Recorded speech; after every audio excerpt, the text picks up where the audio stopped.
Hello friend, Y with रजनीमध्ये तुमचं स्वागत आहे. तर आज मी तुम्हाला दाखवत आहे लॉलीपॉपची अशी मस्त रेसिपी. लॉलीपॉप आणलेले मी अर्धा किलो लॉलीपॉप मस्त धुवून घेतलेले आहेत. त्यात लागणारा मसाला आहे हळद, लाल मिरची पावडर, मीठ आणि लॉलीपॉप मसाला, 2 अंडी, अद्रक लसूण पेस्ट आणि पुदिना आणि मिरची आणि कोथिंबीरची पेस्ट. हे सगळं एकत्र करून मी लॉलीपॉपला हा टाकलेला आहे मसाला. त्यात टाकणार आहे लॉलीपॉप मसाला, मीठ चवीनुसार, 2 अंडी. हे सगळं असं मस्त मिक्स करून घ्यायचं आहे. बघा कशी मस्त वाटते ही रेसिपी. तुम्ही करून बघा नक्की आणि मला कमेंटमध्ये सांगा कशी झाली आहे ती.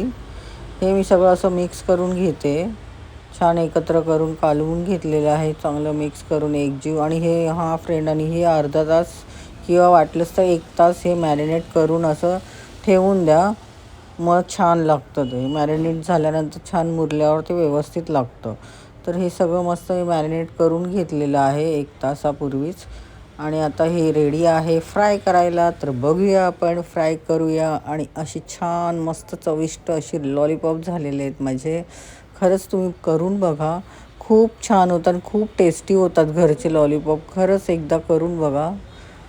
खायला एवढे मस्त लागतात ना, कुरकुरीत असे छान. बघा किती मस्त फ्राय झालेले आहेत, बघूनच खाऊशी वाटतात.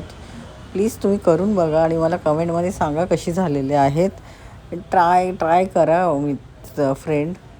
खूप खूप सुंदर होते ही रेसिपी आणि झटपट होते व्यवस्थित होते असे. आणि हे बघा, मी मस्त सॅलड वगैरे पण केलेलं आहे.